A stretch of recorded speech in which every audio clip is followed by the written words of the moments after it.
অবশেষে পুলিশের জালে, যদি আমি ভুল না হই তাহলে ভাগাবাজারে ডাকাতি কাণ্ডের মূল যেটা মাস্টার মাইন্ড সে ইতিমধ্যে পুলিশের জালে। আমরা অবগত নই পুলিশ তাকে পাকড়াও করেছে না সে নিজে থেকে এসে পুলিশে আত্মসমর্পণ করেছে, সেই বিষয়টা আমরা এখনো স্পষ্ট নয়। যে বিষয়টা উল্লেখ করতে চাইবো, বহু চর্চিত আমাদের অঞ্চলে বহু চর্চিত বহু অপরাধের যে মাস্টার মাইন্ড সে ইতিমধ্যে, যদি আমি ভুল না হই তাহলে সে পুলিশের জালে আটকা পড়েছে। যে গত 22 মার্চ তারিখে ভাগাবাজারে দিন দুপুরে একটি ডাকাতি কাণ্ড সংঘটিত হয়। সেই ডাকাতি কাণ্ডে সহিত জড়িত 5 জনকে অভিযুক্ত করে সে প্রকাশ্যে দিবালোকে সে ডাকাতি কাণ্ড সংঘটিত হওয়ায় অনেকজন কিন্তু সে সময়ে যারা এক কাণ্ডের সহিত জড়িত তাদের অনেকে চিনে ফেলেন। তো তার পরবর্তী সময় থেকে শুরু হয় তাদের খুঁজে অভিযান।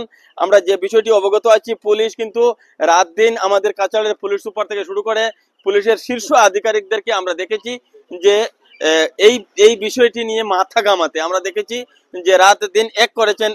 মিনি পুলিশ হেডকোয়ার্টারে পরিণত হয়ে যায় ভাগাবাজার অঞ্চল। তো ইতিমধ্যে বহু চর্চিত যে অপরাধী আমরা যার কথা উল্লেখ করছি, গুলে আহমদ বা গুলোই, সে কিন্তু ঠিক এ সময়ে পুলিশের জালে আটকা পড়েছে। এখানে সংবাদ মাধ্যমের অনেকজন প্রতিনিধিকে আমরা ঠিক এ সময়ে এখানে দেখতে পাচ্ছি যারা এই গুলোই আটক হওয়ার খবরে এখানে উপস্থিত হয়েছেন। আমাদের কাছে কিছু ছবি আমরা ইতিমধ্যে সংগ্রহ করতে পেরেছি, সে ছবি আমরা আপনাদের উদ্দেশ্যে তুলে ধরেছি। তার আগে বলতে চাইবো যে বাম অঞ্চলকে ইতিমধ্যে অপরাধের স্বর্গরাজ্য বললে ভুল হবে। সেই 2-1 জনের কারণে হাজারে নয় লাখের মধ্যে মাত্র 2-1 জন, আর সেই 2-1 জনের কারণে গোটা অঞ্চল কিন্তু বদনাম হয়ে যায়। আমরা দেখি যে বেশ কয়েকটি ডাকাতি বা এ ধরনের ঘটনা সংঘটিত হয়, যে সমস্ত ঘটনায় এই সমস্ত অপরাধী যারা রয়েছে তাদের নাম উঠে আসে। মাদক থেকে শুরু করে অসামাজিক কার্যক্রম, চুরি, ছিনতাই, ডাকাতি, সবগুলিতে কিন্তু এদেরই নাম বারংবার উঠে এসেছে। তো ঠিক এই মুহূর্তে আমরা যে বিষয়টি অবগত আছি, সব থেকে বড় কথা সেটা হচ্ছে আজ রাত যখন আমি ভিডিওটি ধারণ করছি ঠিক তখন রাত বাজে 10:45 ঘড়ির কাঁটায়। এখন থেকে মাত্র 5 বা 7 মিনিট আগে সেই বহু চর্চিত বহু অপরাধের যে মাস্টার মাইন্ড গুলে আহমদ লস্কর বা গুলোই, সে কিন্তু পুলিশের জালে আটকা পড়েছে। যে বিষয়টি আমরা জানি, এখনো পর্যন্ত কিন্তু মূল যে সমস্ত তার সহিত যারা যুক্ত ছিলেন তাদের কাউকে কিন্তু আমরা এখনো পর্যন্ত জানি না কেউ ধরা পড়েছে কিনা। আমরা জানি যে পুলিশের শীর্ষ আধিকারিকরা কিন্তু এই বিষয়টি নিয়ে তদন্ত করছেন। এখনো পর্যন্ত আমরা যে বিষয়টি আশা করছি যে খুব শীঘ্রই বাকিরাও জালে আটকা পড়বে। উল্লেখ করতে চাইছি ঠিক এ সময়ে আমাদের অঞ্চলে কিন্তু হাজারে নয় লাখে নয় কয়েক লাখের মধ্যে 1-2 জন মানুষ মাত্র সেই সমস্ত অপরাধের সহিত যুক্ত, আর তাদের কারণে কিন্তু গোটা একটি অঞ্চলকে মানুষ অপরাধের সহিত পরিগণিত করে, অপরাধের সহিত তুলনা করে যে বাগা অঞ্চল সম্পূর্ণ শেষ হয়ে গেছে। ইতিমধ্যে অনেক সামাজিক এরকমের মানুষ রয়েছেন যারা গর্জে উঠেছেন, তারা সেই সমাজকে যে 2-1 জনের কারণে যাতে বদনাম না হয় সেই প্রচেষ্টাটুকু চালিয়ে যাচ্ছেন। আপনারা অবগত আছেন যে 2024 ইংরেজির সম্ভবত ডিসেম্বর মাসে একটি কুখ্যাত ডাকাতির কাণ্ড সংঘটিত হয়। রাতে একজনের গৃহে প্রবেশ করে, ইসলামাবাদ গ্রামের একজনের গৃহে প্রবেশ করে তাকে অস্ত্রের মুখে জিম্মি করে নিয়ে তার ঘর থেকে সম্পূর্ণ লুট হয়ে যায়। সে ডাকাতি কাণ্ডে যদিও কেউ ধরা পড়েনি। গত যে ডাকাতির কাণ্ড যেটা সংঘটিত হয়েছে সেটা প্রকাশ্য দিবালোকে। এখানে একজন সমাজ সচেতক, একজন নাগরিক, একজন জ্যেষ্ঠ সাংবাদিক আমার সম্মুখে রয়েছেন, আমির হোসেন লস্কর। আমরা তার কাছ থেকে সে প্রতিক্রিয়াটুকু জানতে চাইবো, এই ডাকাতি কাণ্ডের সহিত যারা জড়িত বা এই সমস্ত বিষয়গুলোকে তিনি কিভাবে দেখছেন সেই বিষয়টি ওনার কাছ থেকে জানতে চাইছি। তো সেই কুখ্যাত অপরাধী গুলোই ধরা পড়ার খবরে ঠিক এ সময়ে ধলাইতে আমরা দেখি যে এত অঞ্চলে যে সমস্ত সংবাদ মাধ্যমের সঙ্গে যুক্ত যারা অনেকেই এখানে কিন্তু উপস্থিত হয়েছেন। ঠিক এই মুহূর্তে আমি দেখছি এখানে আমাদের ধলাইয়েরই জ্যেষ্ঠ সাংবাদিক আমির হোসেন রয়েছেন। তো আসলে তুমি কি খবর পেয়েছিলে, আর এই যে ডাকাতি কাণ্ড, সেই ডাকাতি কাণ্ড সম্বন্ধে তুমি কি বলবে?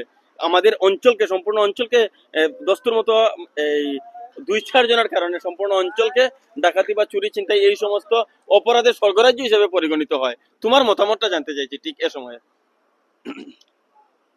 অতীতে ছোটখাটো ঘটনা ঘটে থাকলেও হাল আমলে এ ধরনের ঘটনা ঘটেনি।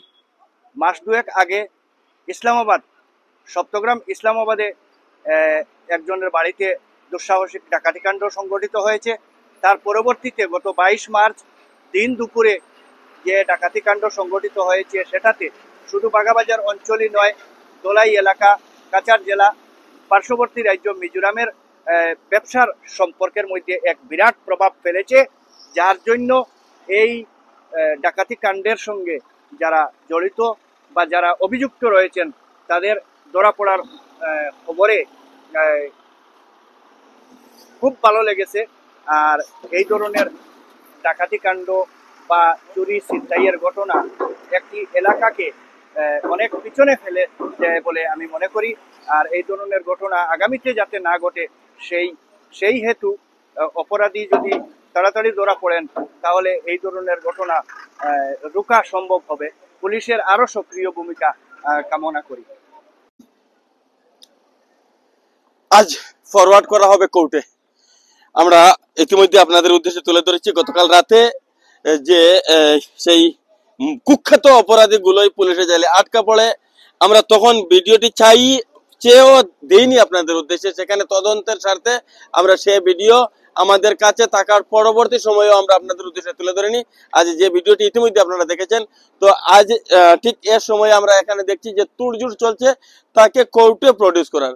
আমরা যে বিষয়টি অবগত আছি, আজ তাকে কোর্টে প্রডিউস করা হবে। তো আদালতের কাছে যদি পুলিশ অনুমতি চায় তার রিমান্ডের চাইতে পারে। তো আজকে কিন্তু তাকে কোর্টে তোলা হবে সেটা আমরা নিশ্চিত।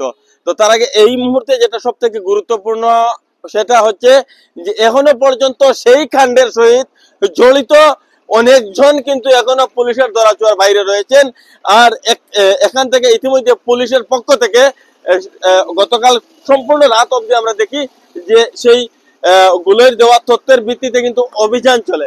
তো সেই অভিযানে এখনো পর্যন্ত যদিও কাউকে ধরা সম্ভব হয়নি, পুলিশ কিন্তু তাদের নেটওয়ার্ক বিছিয়ে রেখেছে।